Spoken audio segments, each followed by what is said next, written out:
What's up? It's Danny from the MTG Pals, and here's just a quick little AVR Restored pre-release video. I just want to let you guys know how I did. I ended up going 3-1, so I got 4 prize packs. All 3 of the utility lands that are in our Mythic binder, the Alchemist Refuge, Lair Stronghold, and Desolate Lighthouse.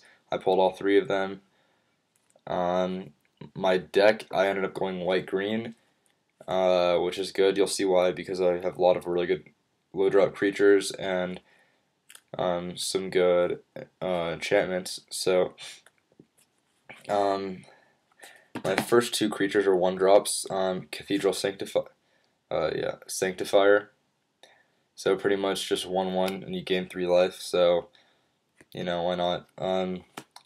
Midnight Duelist, 1/2 protection from vampires.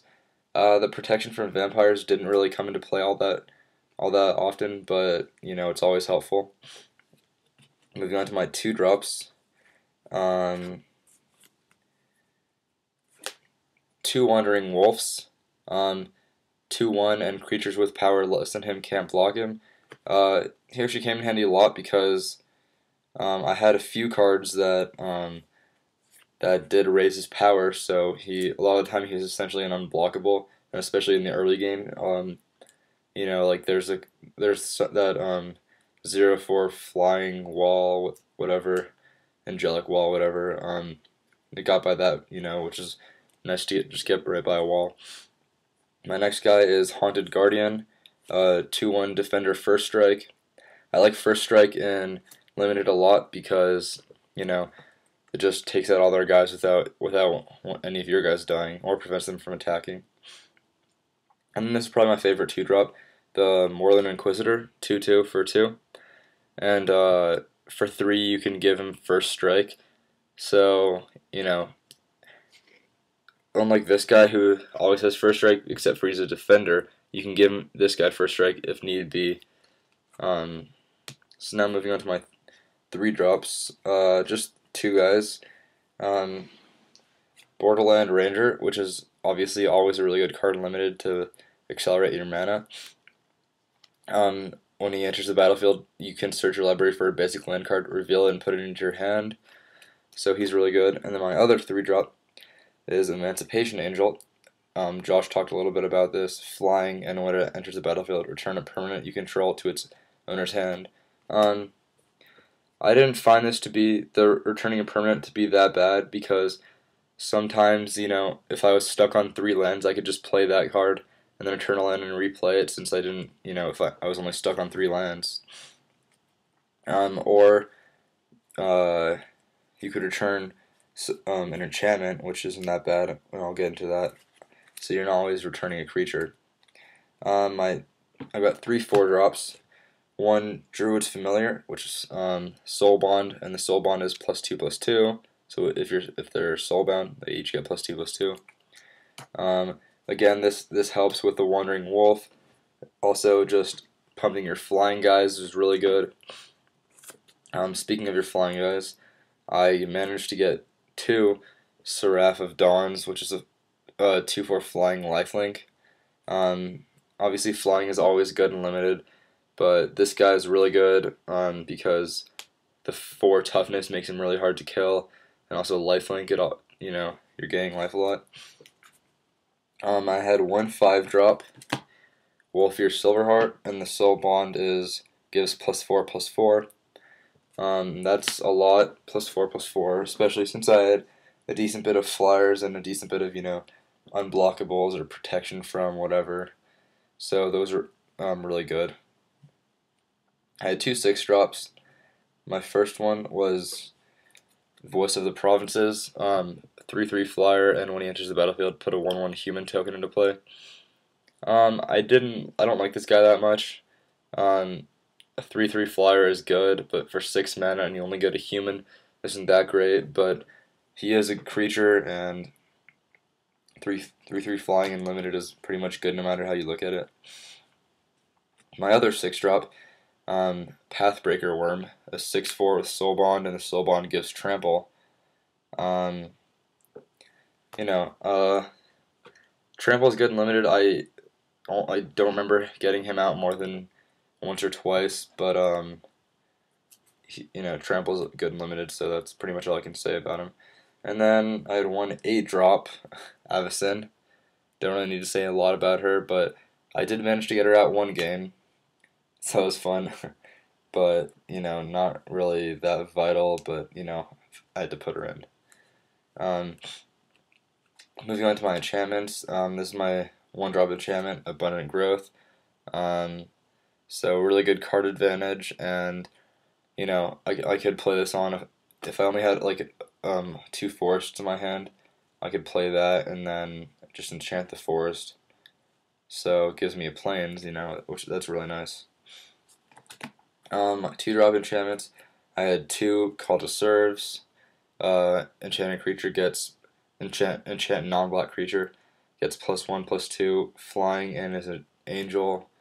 The angel in limited didn't really deal that much, but the +1/+2 in flying is really good. Again for Wandering Wolf and just some other guys. My 3-drop enchantment, Wild Defiance. Whenever a creature you control becomes the target of an instant or sorcery, gets +3/+3 until end of turn. I don't know. When I first put this in, I was like looking at my white. I don't really have very many white instant sorceries. I only had 2 or 3, only 2 that affected creatures. One sorcery. So it was good for what's it called? I'm not really sure, but it's that card, the red card for 2 that does 3 damage to target player or 4 damage to target flying creature. So that saved a lot of my flyers. Pretty much it's really hard to remove your guys when they get +3/+3. 5-drop enchantment, Commander's Authority. At the beginning of your upkeep, enchant creature at the beginning of your upkeep, put a 1/1 human token into play. It's a 5-drop, and so it's really not that great, but when you do manage to get it out, just chump blockers for days, so it's worth it. Definitely. My 1 sorcery, Blessings of Nature, 5 mana, distribute 4 +1/+1 counters amongst any creatures, any number of target creatures. The miracle is just 1, so I did draw that for the miracle twice. But honestly, even in limited, the 5 and then 5 mana distribute 4 +1/+1 counters is good. For flyers, for Wandering Wolf again. That Wandering Wolf really did work.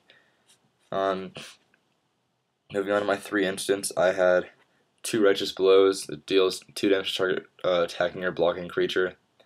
Just really basic removal, especially in the early game. It was nice. I did pretty much every time I had that card in my hand, and I ended up using it at some point. Obviously I didn't have that much removal, but my deck was really creature based. So I had a ton of guys out all the time. And then my last instant was Angel's Mercy for 4 mana. You gain 7 life. Simple as that, but that actually did help me for the little Hellvault cards. It helped me gain 10 life, so I got to mark that off my list, along with the Seraph of Dawn. Is that what it's called? Yeah, Seraph of Dawn. So I ended up getting 30 life at some point in the game, so I got to check that thing off. But, so again, I went 3-1. I ended up ranking 14 out of 54 people. Definitely could have done better. The one game that I lost, the one match that I lost in the first game, I was with Seraph of Dawn and the 2/4 Flying Lifelinker and Blessings of Nature. I was swinging for a ton and getting a lot of life. So the life totals at one point were 39-3. And then he killed my Seraph, and then that was the only creature I had left. And I top decked nothing but land until I got to Avacyn. And Avacyn, I top decked Avacyn the turn after I lost. So, it's unfortunate. But I'm pretty happy with that, getting 4 packs. And then I managed to pull all the utility lands, which is super cool. You can see Josh's AVR Prerelease video and on our channel. So if you want to watch that, he ended up going 4-0 and got first overall, which is really sick. But that's about it for this video. So thanks for watching, and I'll see you.